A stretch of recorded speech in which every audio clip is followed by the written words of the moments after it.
Kibaw mo, yanong gubot inyong balay, daghan kay mga demonyo na nasa to palibot. 1 Pedro 5:8. Ang yawa sama sa gutom nga leon. Nangita siya tukbonon.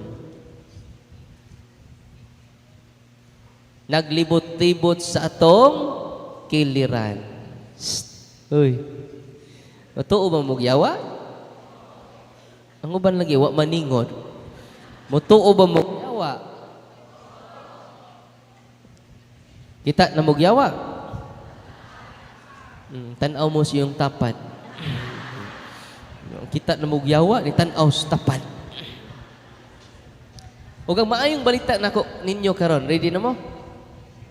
Ningon ba si Kristo, o sa sugot ni Kristo, isangyaw ninyo ang maayong balita. O kining akong isulti kaninyo karon, maayong balita. Ready na mo? Inay mong tapad, ready na ka? Usa sa mga yung balita ni Kristo, ayaw kamo kahadlok. O sa gingon ni Kristo siya mga apostoles, kaya mga apostoles putig itlog. Mo nang gibalik-balik ni Kristo ang mga pulong ayaw kahadlok. Inay mong tapad, ayaw kahadlok. Niya po ako nakitaan from Talisay. Nakalimot ko, milisam sa nga ni ate. Kung wa ko malimot, nasa ate dire, mga 20 years ito imong sakit, no? 20 years ang iyang sakit. 20 years? More than 20 years. Iyang sakit, taga-Talisay niya, Cebu. Milisa nga ni mo, no? Milisa, no? Oh, sila sunod-sunod na mo. At tumig tulido na aning duha, magtiayon. Yano, grabe ilang kalipay. Yano, ang sakit ni ate is oppression. Dili siya maayo sa doktor, kay ang sakit niya, dili natural. Balik ko dire. No? Pwede ko makita. Ang sakit ni ate, dito na sila doktor, ang sakit nga maayo sa doktor, kanang natural illness. Kaya na maayo sa doktor. Madto sa ka sa atong team, nya doon na kay natural illness, o sa may itong sulti, go to your doctor. Listen to them. Follow their medical advice. Hello, mic test. Mapangpawang ang ko ano? Murag, wake ang battery. Pwede ato ilisan. So, lalo ko sa o namawa, no? Hello, mic test. Murag, ang battery. There's something wrong with the mic. Wala siya kay baw, pasultion. No. Isugat, bitogan ako. O naman ni... Mauwaro ba ni siya, no? Pero sila ito pasulti. Isulti lang imong experience te. Kurog. Maayong gabi is ninyo tanan. Ako lang gunit. Kani akong sakit dire sa akong pagtuog yun, dalag yun sa stress kay kinilaging bagutang ninyo nga mga anak nga ang pag-atiman, ang sagol-sagol gyud ba ang problema. O nya naay ka ng mga pabadlong sa pamilya nga kining natay pangandoy na ganahan tag ang ato ang pamilya baka nang maayugan ang pagpadako sa mga bata. Nya magsagol ang pabadlong, pagkuan, nya siguro sad naasad ko'y batasan nga perfectionist ba. Pero mo na kanang naagyo distress ang kinabuhi.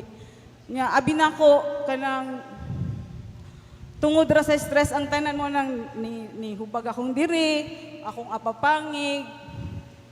Nya kanang ako sad gadala sa amuang negosyo nya sagol-sagol gyud ang problema nga kanang makalipog unsaon kay kinilaging magtiayon ba nga dili mo pareho og kanang direksyon sa kinabuhi na kay goal pero imong bana lahi ang goal inana ba nya maglibog ka unsaon nimo pag dili madagyaw-yaw gyud dili gyud madagyaw-yaw man na nga murag muhubag na lang akong diri sa pagsige gunahon na unsaon gyud nako pagtarong ang pamilya. Nya labi na kanang ang tulo nimo ka anak ga eskwela. Nya magsalig kag katabang, tanang stress gyud imong gidala.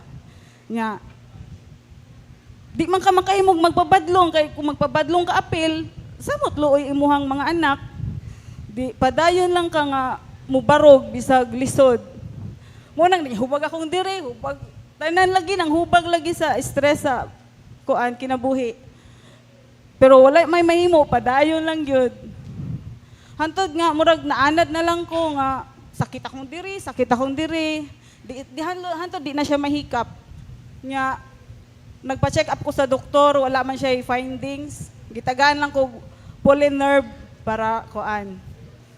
Kay maglakaw ko, hinay naman ko maglakaw, mura na ko 80 years old. Kay half body na nako ang magkuan, magnam. Di na ko kasabot. Nya hantod nga nya sa puton ko, daghan jud kaayo nga kuan nga problema sa kinabuhi. Nya hantod si Father Darwin nakita na mo sa kuan sa Facebook nya ni adto mig Bohol.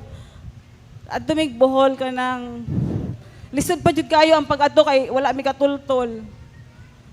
Nya balik-balik mi didto kay kanang ganahan mi mo kuan si Father Darwin namo nya muana man to ang layman ni Father Darwin nga kanang makaduol ka ni Father Darwin kung boses ka o sa ka requirements daw ba di adto na mi didto magpa kuan deliverance nya okay ko iguli na ako diri Cebu mga 1 month lang balik na sad akong kuan akong diri mo sakit na sad mura siya muhugot nya mahadlo ko nga paminaw na ko nga kung padayon ni muhugot mura naman kog muharos murag tornilyo ba nga muharos akong paminaw nya katulog yun mi balik og Bohol hantod nga akong bana ni sok jud nga mo adto jud ning Father Darwin kanang kinanglan makaduol na gyud ta kay kanang nasa to kong anak ka magwangan nga minyo na siya kanang kuyog mi kami tibok pamilya dito mi nantod na kuan ko ni Father Darwin nakaduol mi dito na deliverance ko ni Father Darwin nya nangutana siya unsa akong problema ko diri nya akong diri nya abi niya og pila namang nakaadlaw ko dili man ni adlaw Father kanang kuan naman ni kanang gagmay pa akong mga anak nya nagistorya mi akong anak kay 27 years old na good nya gagmay pa sila di ni anak ko niya mga 20 years na gyud ni siya Father